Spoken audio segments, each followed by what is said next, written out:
Shalom Bapak Ibu yang dikasihi Tuhan.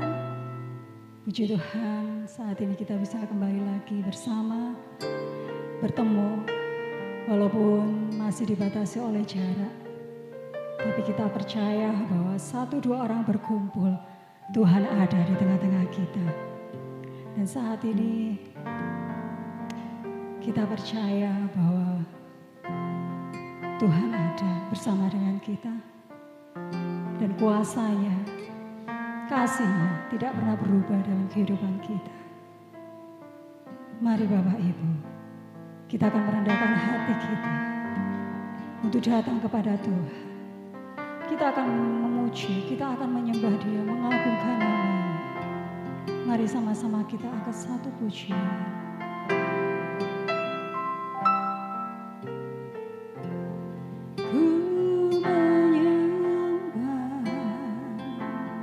Dalam kudus hadirat-Mu, hampiri tata kasih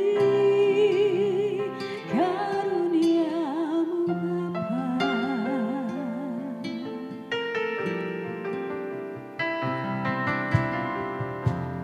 Kekuatanku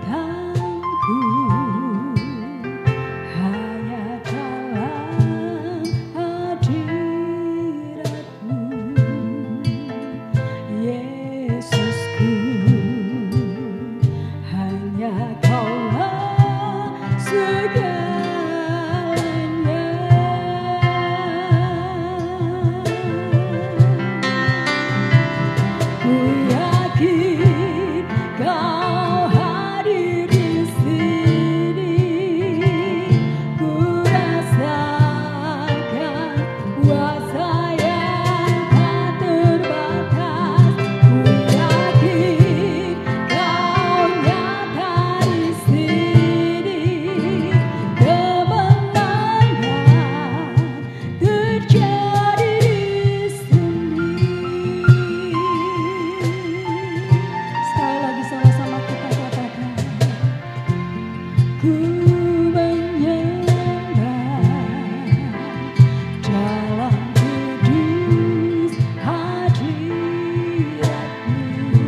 setiap musim dalam kehidupan kita. Tuhan ada. Dan melalui perkenanan Tuhan, kita akan menang menghadapi setiap permasalahan yang ada dalam kehidupan kita. Jesus, Jesus. Terima kasih.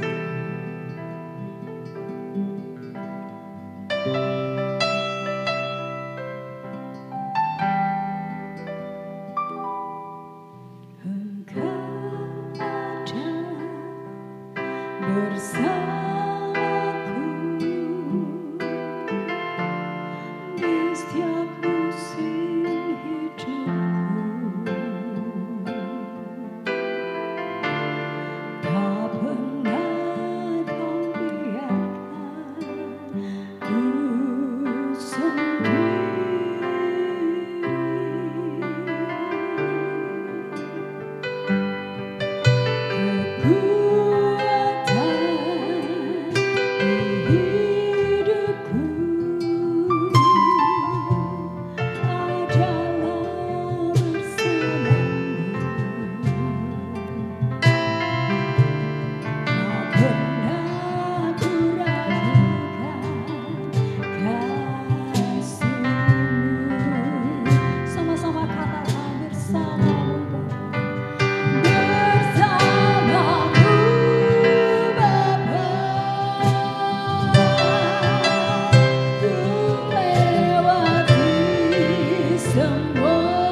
Ibu Rima bisa berdoa bersama-sama untuk firman Tuhan yang sebentar akan kita dengar.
Salam sejahtera di dalam kasih-Nya Tuhan kita, Yesus Kristus.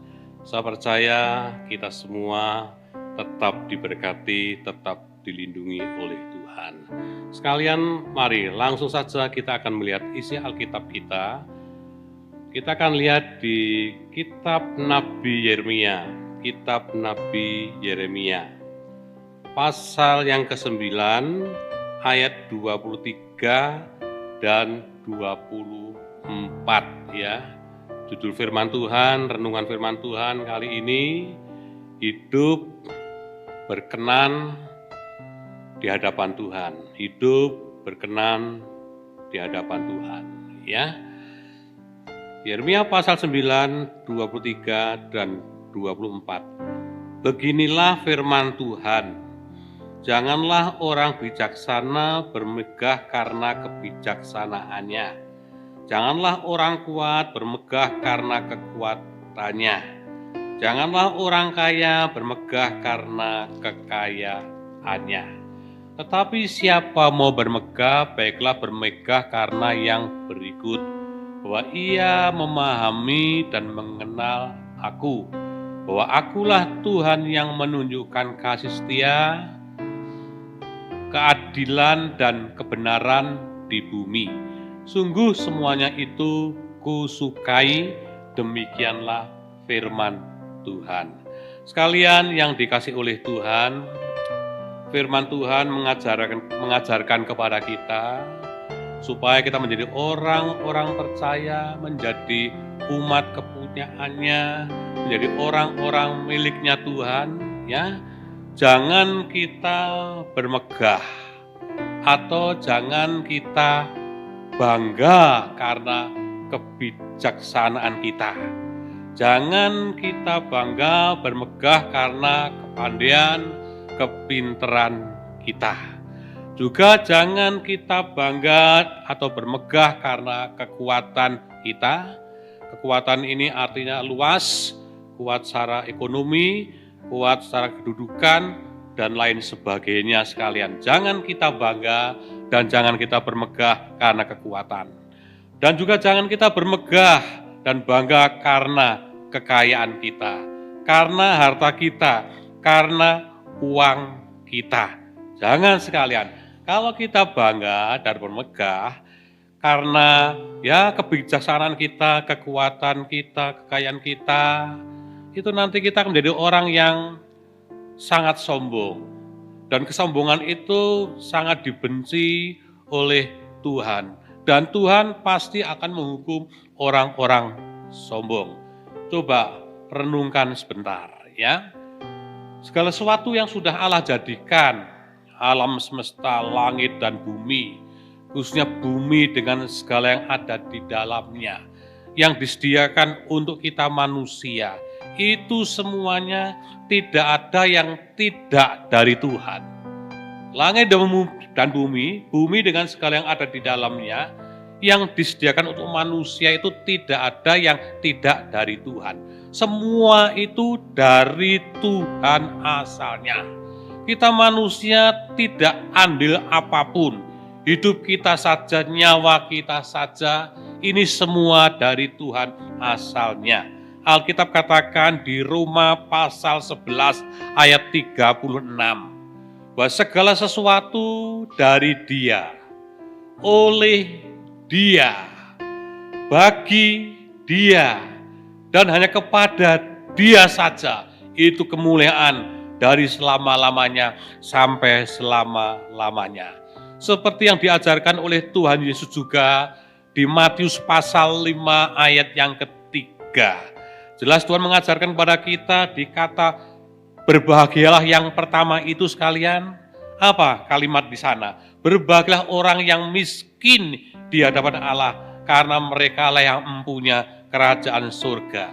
Miskin di hadapan Allah adalah orang-orang yang merasa tidak ada apa-apanya, tidak punya apa-apa. Dari diri kita tidak ada yang bisa kita pamer-pamerkan di hadapan Tuhan.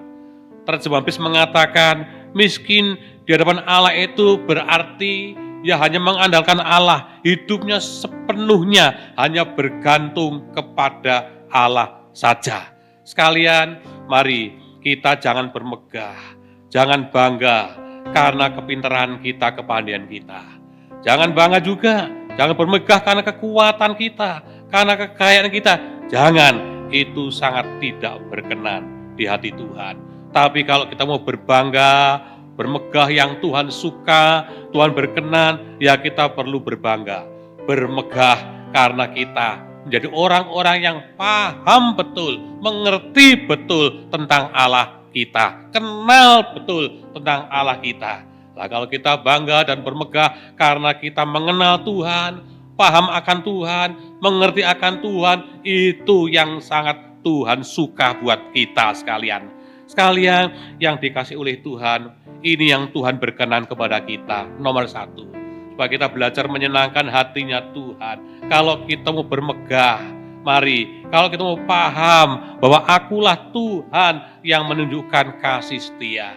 Jadi kalau kita mau bangga, kita mau bermegah, mari bermegah dan bangga karena kasih Tuhan. Kasih setia Tuhan itu kasih yang abadi, yang sudah Dia nyatakan buat kita semua. Ingat, dengan kasih-Nya dan oleh kasih-Nya kita sudah diselamatkan. Sekalian, sebetulnya kita adalah orang-orang yang tidak patut, tidak pantas, tidak layak untuk menerima kasih Tuhan.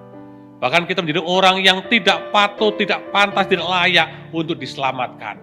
Tetapi karena kasih-Nya dan di dalam anugerah-Nya kita boleh diselamatkan oleh Tuhan. Tapi ingat tentang kasih setiap Tuhan, kasih yang abadi itu bukan hanya kasih yang menyelamatkan saja.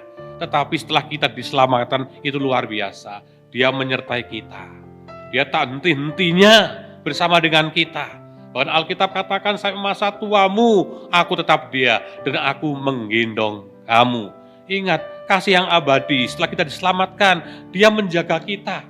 Dia melindungi kita dan Dia akan terus memelihara kita. Dia mengawasi kita. Sekalian, mari kita paham betul, mengenal betul, mengerti betul tentang kasih Allah yang sedemikian ini. Kalau kita melihat yang kedua, supaya kita berkenan di hati Tuhan. Dan ini yang Tuhan suka sekalian. Kita harus bangga, bermegah. Karena apa? Karena keadilan Tuhan. Karena keadilan Tuhan. Ini dikatakan pasal yang ke-9, ayat yang ke-24 bagian B itu, bahwa akulah Tuhan yang menunjukkan kasih setia, kasih abadi, keadilan, dan kebenaran. Mari kita menjadi orang-orang yang bangga, bermegah karena punya Allah yang maha adil. Sekalian, kita harus paham betul, ngerti betul, ngeh betul, kenal betul tentang keadilan Tuhan itu. Allah itu adil dan maha adil. Kita harus tahu persis, paham persis tentang keadilan Tuhan itu. Tuhan tidak akan pernah membiarkan orang bersalah tanpa dihukum. Dan kita harus tahu, Tuhan tidak akan membiarkan orang berdosa tanpa dihukum. Tuhan pasti menghukum orang yang bersalah. Tuhan pasti menghukum orang yang melanggar firman-Nya. Tuhan pasti menghukum orang-orang berdosa. Kalau Tuhan tidak menghukum orang berdosa, tidak menghukum orang bersalah, tidak menghukum pelanggar firman-Nya, itu berarti Tuhan tidak adil. Kita melihat Tuhan kita itu Tuhan yang adil. Sebabnya mari, kalau kita tahu Dia Tuhan yang adil, jadilah orang yang takut akan Tuhan, yang takut akan Tuhan. Sekalian juga kita harus mengerti, bukan hanya tentang kita harus takut akan Tuhan saja, tetapi kita harus mengerti. Alkitab ajarkan buat kita sekalian, kalau ada orang mensulimi kita, jahati kita, apa kata Alkitab? Jangan kejahatan dibalas dengan kejahatan. Biar Allah yang adil itu menghakimi. Penghakiman kata firman Tuhan itu hak Allah, hak Tuhan yang menghakimi. Tuhan yang akan membalas. Dan jadi sekalian, mari kita paham betul, kenal betul tentang Allah yang adil itu. Jadilah orang yang takut akan Tuhan. Dan jadilah orang yang mengampuni orang yang bersalah kepada kita. Beri peluang kepada Tuhan itu untuk menghakimi dan menyatakan murkanya kepada mereka. Sekalian yang dikasihi oleh Tuhan, ini yang Tuhan mau. Supaya kita paham dan kenal dan ngerti tentang kasih-Nya, tentang keadilannya, dan sekarang tentang kebenarannya sekalian. Mari kita paham akan Tuhan yang maha benar. Allah yang maha benar. Dia yang adalah kebenaran, yang akan menuntun kita ke dalam seluruh kebenaran itu sekalian. Ingat, kita harus paham dan mengenal, mengerti betul tentang Allah kebenaran itu. Allah tidak mungkin berdusta. Dia bukan manusia, Dia tidak mungkin berdusta. Apa yang dikatakan itu pasti ya dan amin. Apalagi janji-janjinya Tuhan. Itu sebabnya sekalian, kalau Tuhan menggenapi janji-janjinya, karena Dia Allah yang tidak pernah berdusta, mari kita akan bersyukur. Kita menjadi orang-orang yang kaya akan janji-janji Allah itu sendiri. Dan kalau kita tahu Dia kebenaran dan tidak pernah ada salahnya, mari untuk firman-Nya, baik peraturannya, peringatannya, segala kewajibannya sekalian, mari kita menjadi orang-orang yang menghayati, menghidupi, melakoni firman-Nya, jadi orang-orang yang sendiko dawuh saja kepada segala firman-Nya. Sekalian, kalau kita paham betul, ngerti betul, kenal betul tentang Allah yang mengasihi kita, tentang Allah yang maha adil itu, tentang Allah yang maha kasih itu, maha benar itu, sekalian, ini semua akan membuat kita jadi orang-orang yang melimpah dengan ucapan syukur. Tidak akan menjadikan kita menjadi orang-orang yang sombong, dibenci oleh Tuhan, tidak. Tetapi kita menjadi orang-orang yang limpah dengan ucapan syukur, sebab kita paham betul tentang kasih-Nya, ngerti betul tentang kasih-Nya, kenal betul tentang kasih-Nya, bahkan paham, ngerti, kenal betul tentang keadilannya dan kebenarannya itu. Dan ingat, kalau kita paham tentang Allah, tentang hal ini, sekalian, ingat, ini yang Tuhan suka. Ini yang Tuhan berkenan. Dan mari kita membuat Tuhan itu berkenan akan kita. Sekalian yang dikasihi oleh Tuhan, di sini ada satu contoh saja. Ini bagi saya luar biasa, ya, luar biasa. Ada di kitab Bilangan pasal yang ke-14, akan saya bacakan. Bilangan pasal yang ke-14. Bilangan pasal yang ke-14, haleluya. Bilangan pasal yang ke-14, ayat yang ke-5 sampai yang ke-10. Bilangan pasal 14, ayat yang ke-5 sampai yang ke-10. Lalu sujudlah Musa dan Harun di depan mata seluruh jemaat Israel yang berkumpul di situ.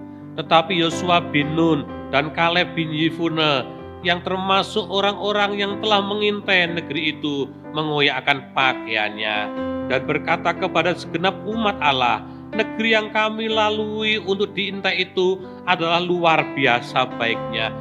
Perhatikan, jika Tuhan berkenan kepada kita, maka Ia akan membawa kita masuk ke negeri itu dan akan memberikannya kepada kita suatu negeri yang berlimpah-limpah susu dan madunya. Hanya jangan memberontak kepada Tuhan dan janganlah takut kepada bangsa negeri itu, sebab mereka akan kita telan habis. Yang melindungi mereka telah meninggalkan mereka, sedang Tuhan menyertai kita. Janganlah takut kepada mereka. Lalu segenap umat itu mengancam hendak melontari kedua orang itu dengan batu, tetapi tampaklah kemuliaan Tuhan di kemah pertemuan kepada semua orang Israel. Sekalian, kita melihat perjalanan Musa waktu memimpin bangsa Israel dari Mesir itu. Jelas selama 40 tahun ya lamanya. Dan dari Mesir sampai hampir sampai di negeri perjanjian itu, berapa banyak mujizat, tanda-tanda yang sudah Tuhan lakukan, Tuhan tunjukkan demi bangsanya. Sekalian, berulang kali, berkali-kali, mujizat demi mujizat, tanda-tanda yang ajaib yang luar biasa Dia tunjukkan. Tetapi Alkitab katakan bangsa itu memang bangsa yang ya menista Tuhan. Bisa-bisanya tidak percaya. Bisa-bisanya kadang-kadang mau meninggalkan Tuhan, memberontak, bahkan kepingin kembali ke Mesir atau mati di padang pasir ini saja sekalian. Waktu itu hampir sampai di negeri perjanjian, negeri yang dijanjikan, yang subur makmur gemah ripah dan loh jinawi itu. Lah Musa mengutus 12 pengintai. Dari setiap suku, dari 12 suku itu satu-satu orang, tiap-tiap kepala suku yang dipilih menjadi pengintai. Jadi kalau 12 suku ada 12 pengintai yang diutus untuk mengintai negeri itu. 40 hari lamanya. Mereka setelah dilepaskan dan mengintai negeri itu, baru pulang melaporkan kepada Musa dan umat Tuhan waktu itu. Setelah 40 hari, 40 malam mengintai negeri itu, mereka pulang dan laporan. Apa laporan mereka? Mereka berbicara seperti ini, tapi mereka lain dengan Yosua dan lain dengan Kaleb. Kaleb dan Yosua itu imannya beda, jiwanya beda. Mereka paham betul, ngerti betul, kenal betul tentang Allah yang memberi tanah perjanjian itu, yang janjinya ya dan amin itu akan membawa mereka masuk ke negeri itu.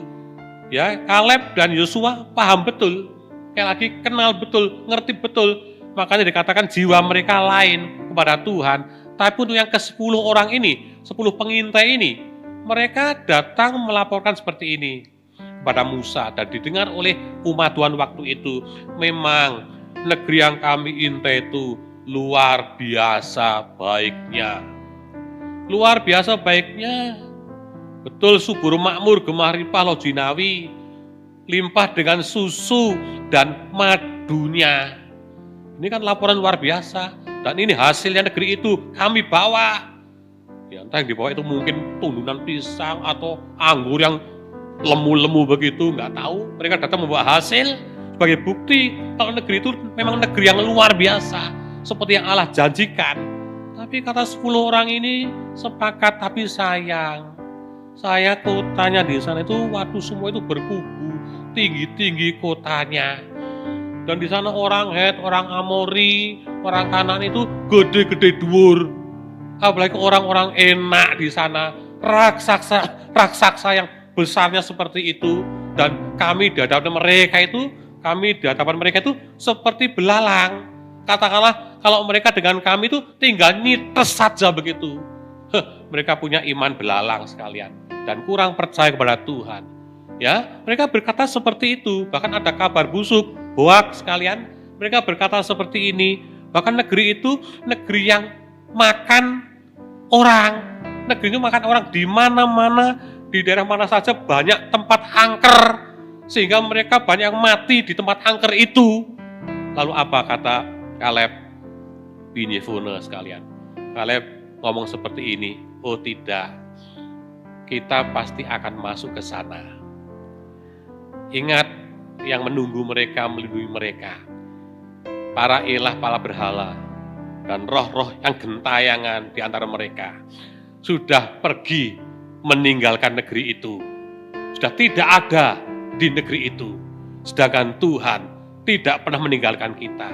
Dan Dia akan membawa kita masuk ke sana. Kita akan ke sana bersama dengan Tuhan. Dan bangsa itu akan kita telan habis, kata Kaleb sekalian. Ini luar biasa, luar biasa. Ya. Dan Kaleb bilang begini, yang penting kalau Tuhan berkenan. Dan kamu jangan memberontak, jangan tegar tengkuk, jangan keras hati, ndiko dawuh saja, nurut saja. Kata Kaleb seperti itu. Dato kalau Tuhan berkenan, sebab kamu nurut, Tuhan akan memberikan negeri itu. Maka sejak dulu Tuhan sudah berkata, aku berikan negeri itu. Nah, sekarang kita tinggal masuk saja, masuknya kita dengan Tuhan. Tuhan lebih besar dari masalah yang kita hadapi. Dan mereka pasti akan kita telan habis. Wah, ini iman si Yosua seperti ini. Iman Kaleb juga seperti ini sekalian. Dan kita melihat sekalian, bangsa Israel tetap menjadi bangsa yang memberontak. Lalu segenap umat itu mengancam hendak melontari kedua orang itu dengan batu. Tetapi tampaklah kemuliaan Tuhan di kemah pertemuan kepada semua orang Israel. Lalu ini, Tuhan berfirman, ayat 11, bilangan pasal 14, ayat 11. Tuhan berfirman kepada Musa, berapa lama lagi bangsa ini menista aku? Dan berapa lama lagi mereka tidak mau percaya kepadaku? Sekalipun sudah ada segala tanda mujizat yang kulakukan di tengah-tengah mereka. Ini sekali yang luar biasa.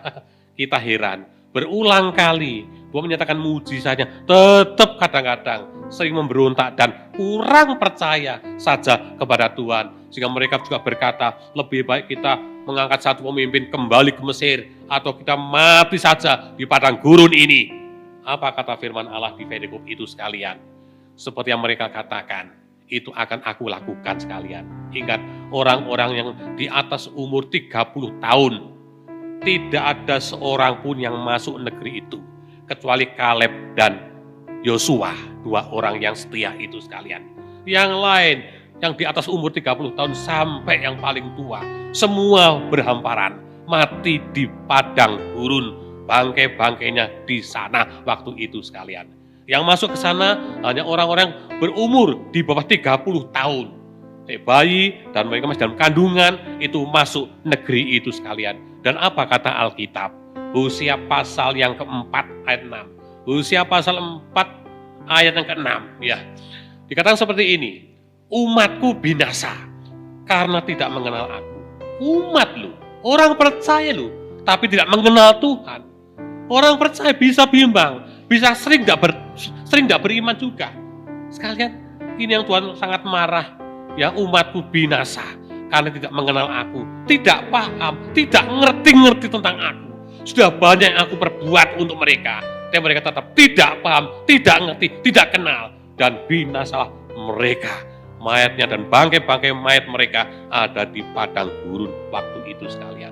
Tapi mari kita akan sama seperti Yosua dan Kaleb yang punya jiwa lain, punya hati lain, tetap beriman kepada Dia dan belajar kita menyenangkan hati Tuhan. Yang penting asal Tuhan senang, asal Allah kita senang, asal Tuhan Yesus senang, Dia akan memberkati kita, membawa kita ke tempat di mana Tuhan sudah siapkan berkat-berkat yang luar biasa bagi kita. Ini ayatnya ya. Kita melihat Hosea pasal yang ke-6 ayat yang ketiga.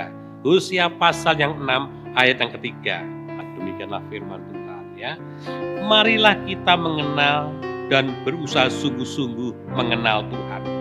Dikatakan, Ia pasti, memberikan kepastian, Ia pasti muncul seperti fajar.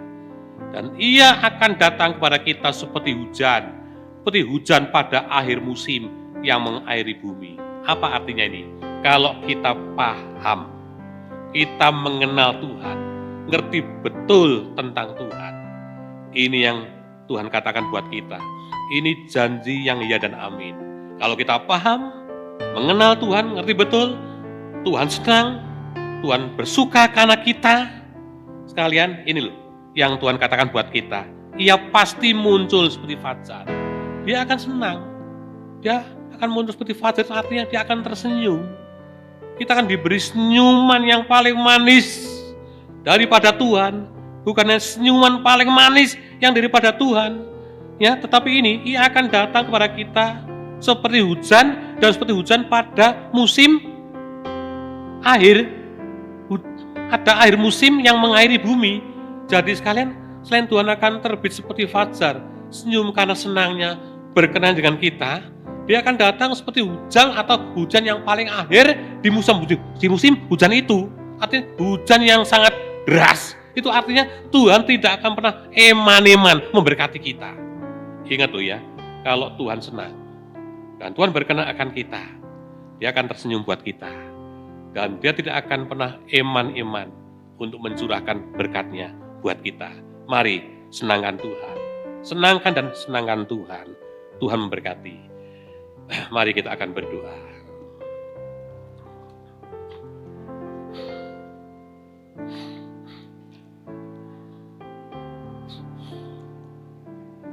Bapa, kami bersyukur boleh menyampaikan kebenaran firman Tuhan. Ajarkan kami hidup menyenangkan hatinya Tuhan. Ajarkan kami hidup berkenan akan Tuhan. Kami merindu menghidupi, menghayati, melakoni apa yang sudah Tuhan firmankan buat kami. Kami ingin Tuhan bangga dan bermegah, bukan karena kekuatan kami, bukan karena kekayaan kami, bukan karena kepandaian kami, yang membawa kami kepada kesombongan yang Tuhan benci itu. Tapi kami ingin bangga dan bermegah Tuhan, untuk paham akan Tuhan, mengenal dan mengerti akan Allah kami.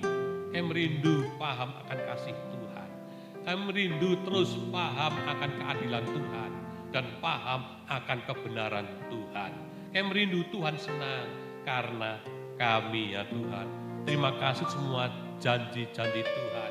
Asal kami hidup berkenan di hadapan Tuhan, Engkau akan membawa masuk Tuhan ke negeri perjanjian itu. Engkau akan terbit seperti fajar. Engkau akan tersenyum karena Engkau berkenan dan karena Engkau senang. Dan Engkau akan mencurahkan berkat-Mu seperti musim hujan di akhir musim itu. Engkau tidak sayang-sayangnya untuk memberkati kami umat-Mu ya Tuhan. Terima kasih hamba-Mu boleh berhenti berbicara. Biar Tuhan Roh Kudus akan meremakan firman Allah ke setiap pendengar yang ada hari ini. Dan kami sangat bersyukur, rahmat Tuhan itu sungguh bagi mereka semua yang sudah berbakti mendengarkan firman Tuhan kali ini. Terima kasih banyak Bapakku, terima kasih. Kami merindu Tuhan, Engkau memberikan kecukupan pada mereka, memberkati rumah tangga mereka, memberkati semua pekerjaan halal mereka, supaya mereka tidak kekurangan, melainkan tercukupkan supaya nama Tuhan dipuji dan dipermuliakan. Terima kasih banyak Bapakku, terima kasih. Kami sangat yakin siang hari ini, kali ini kembali Tuhan memberkati mereka. Tuhan dengan wajah-Nya menyinari perjalanan hidup mereka. Tuhan dengan kasih dan setianya sungguh Engkau tidak pernah meninggalkan mereka. Berkat dari Allahnya Abraham, Ishak dan Yakub yang dijanjikan buat gereja Tuhan di mana kami bergereja di dalam nama Bapa, Putra dan Roh Kudus, dan berkat yang limpah di dalam nama Yesus turun atas kami semua, menyertai kami semua kali ini, hari ini, bahkan sampai selama-lamanya. Bapa, terima